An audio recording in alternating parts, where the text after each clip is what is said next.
ಎನ್ಆರ್ಪುರ ಸುದ್ದಿ ಸಮಾಚಾರಕ್ಕೆ ಸ್ವಾಗತ. ಇಂದು ಶನಿವಾರ. ನಾನು ಪಲ್ಲವಿ ಪ್ರಶಾಂತ್ ಎಡಗೆರೆ. ಸುದ್ದಿಗಳ ವಿವರ.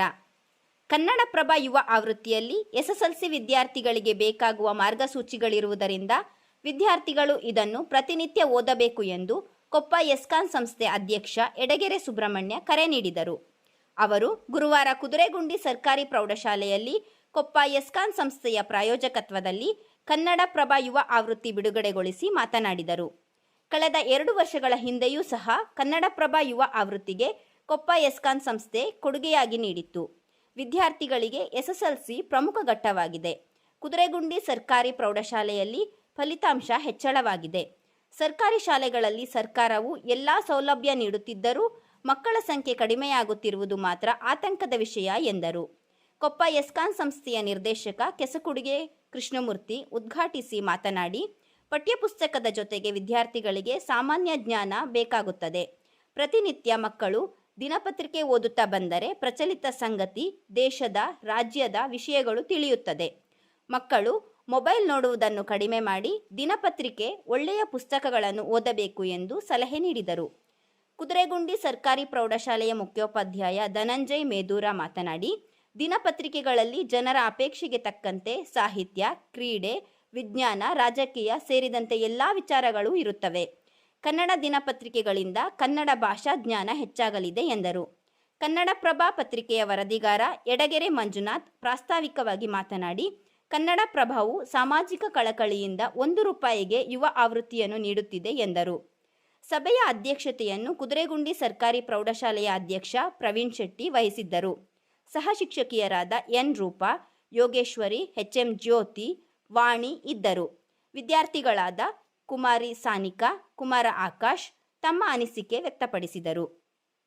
ಇದೇ ಸಂದರ್ಭದಲ್ಲಿ ಕೊಪ್ಪ ಎಸ್ಕಾನ್ ಸಂಸ್ಥೆಯ ಅಧ್ಯಕ್ಷ ಎಡಗೆರೆ ಸುಬ್ರಹ್ಮಣ್ಯ ಅವರನ್ನು ಕುದುರೆಗುಂಡಿ ಸರ್ಕಾರಿ ಪ್ರೌಢಶಾಲೆಯ ವತಿಯಿಂದ ಸನ್ಮಾನಿಸಲಾಯಿತು. ನರಸಿಂಹರಾಜಪುರ ತಾಲೂಕು ಕನ್ನಡ ಸಾಹಿತ್ಯ ಪರಿಷತ್ ಆಶ್ರಯದಲ್ಲಿ ಸಾರ್ವಜನಿಕರಿಗೆ ಕವನ ರಚನೆ, ಕವನ ವಾಚನ, ಭಾಷಣ ತರಬೇತಿ ಕಾರ್ಯಾಗಾರವು ಜೂನ್ 15ರ ಭಾನುವಾರ ಬೆಳಗ್ಗೆ 10 ಗಂಟೆಗೆ ತಾಲೂಕು ಪಂಚಾಯಿತಿ ಆವರಣದಲ್ಲಿರುವ ತಾಲೂಕು ಕನ್ನಡ ಸಾಹಿತ್ಯ ಪರಿಷತ್ ಕಚೇರಿಯಲ್ಲಿ ಏರ್ಪಡಿಸಲಾಗಿದೆ ಎಂದು ತಾಲೂಕು ಕನ್ನಡ ಸಾಹಿತ್ಯ ಪರಿಷತ್ನ ಅಧ್ಯಕ್ಷ ಪೂರ್ಣೇಶ್ ತಿಳಿಸಿದ್ದಾರೆ. ಸಂಪನ್ಮೂಲ ವ್ಯಕ್ತಿಯಾಗಿ ಮೈಸೂರಿನ ಆಡಳಿತ ತರಬೇತಿ ಸಂಸ್ಥೆಯ ಬೋಧಕ ಡಾಕ್ಟರ್ ಅಬ್ದುಲ್ ವಾಹಬ್ ಆಗಮಿಸಿ ತರಬೇತಿ ನೀಡಲಿದ್ದಾರೆ. ಇದೇ ಸಂದರ್ಭದಲ್ಲಿ ಈ ಹಿಂದೆ ಶಿಕ್ಷಕರಿಗಾಗಿ ಕೊರೋನಾ ನಿರ್ವಹಣೆಯಲ್ಲಿ ಶಿಕ್ಷಕರ ಪಾತ್ರ ಎಂಬ ಪ್ರಬಂಧ ಸ್ಪರ್ಧೆ ಹಾಗೂ ಸುಂದರ ಕೈಬರಹ ಸ್ಪರ್ಧೆ ಏರ್ಪಡಿಸಲಾಗಿದ್ದು, ಈ ಸ್ಪರ್ಧೆಯಲ್ಲಿ ವಿಜೇತರಾದ ಶಿಕ್ಷಕರಿಗೆ 2025ರ ಅಕ್ಷರ ಮಿತ್ರ ಹೆಸರಿನಲ್ಲಿ ಪ್ರಥಮ, ದ್ವಿತೀಯ ಹಾಗೂ ತೃತೀಯ ಬಹುಮಾನ ನೀಡಿ ಗೌರವಿಸಲಾಗುವುದು ಎಂದು ಅವರು ತಿಳಿಸಿದ್ದಾರೆ.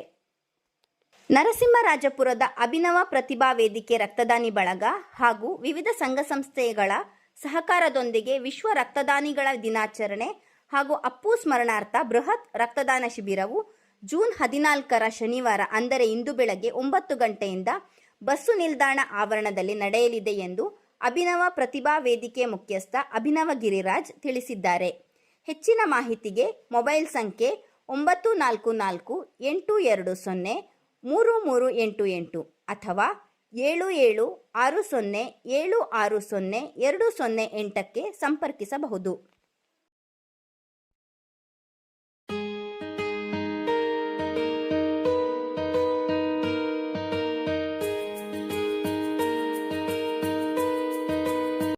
ರಕ್ತವನ್ನ ಕೃತಕವಾಗಿ ಸೃಷ್ಟಿ ಮಾಡೋಕ್ಕಾಗಲ್ಲ. ಹಾಗಾದ್ರಿಂದ 18 ವರ್ಷ ಆದ್ಮೇಲೆ ಪ್ರತಿಯೊಬ್ರು ರಕ್ತದಾನ ಮಾಡಬಹುದು. ಅದರಲ್ಲಿ ಮಹಿಳೆಯರು ಕೂಡ ಅಷ್ಟೇ. 4 ತಿಂಗಳು ಒಂದ್ಸಲಿ ರಕ್ತದಾನ ಮಾಡಿದ್ರೆ ಬೇರೆಯವರಿಗೆ ರಕ್ತದಾನ ನೀಡಿದಂಗೆ ಆಗುತ್ತೆ. ನಿಮ್ಮ ಆರೋಗ್ಯನೂ ತುಂಬಾ ಚೆನ್ನಾಗಿದೆ. ರಕ್ತವನ್ನ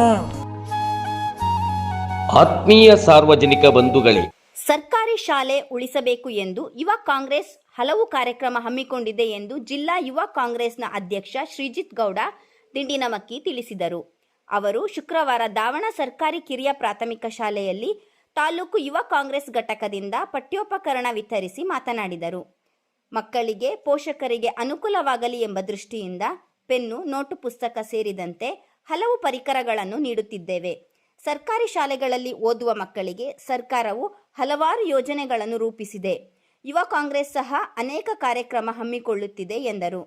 ಗ್ರಾಮದ ಮುಖಂಡ ಶರತ್ ಮಾತನಾಡಿ, ನಮ್ಮ ಶಾಲೆಗೆ ಹಲವು ವರ್ಷಗಳಿಂದ ಶ್ರೀಜಿತ್ ಗೌಡ ಅವರು ಸಹಾಯ ಮಾಡುತ್ತಾ ಬಂದಿದ್ದಾರೆ ಎಂದರು. ಸಭೆಯಲ್ಲಿ ಜಿಲ್ಲಾ ಯುವ ಕಾಂಗ್ರೆಸ್ ಪ್ರಧಾನ ಕಾರ್ಯದರ್ಶಿ ಮಂಜೇಶ್, ಶಾಲೆಯ ಶಿಕ್ಷಕರು, ಗ್ರಾಮಸ್ಥರು ಪಾಲ್ಗೊಂಡಿದ್ದರು. ತಾಲೂಕಿನ ಸುದ್ದಿ ಸಮಾಚಾರಗಳಿಗಾಗಿ ಸದಾ ಕೇಳ್ತಾ ಇರಿ NR ಪುರ ಸುದ್ದಿ ಸಮಾಚಾರ. ವಂದನೆಗಳು.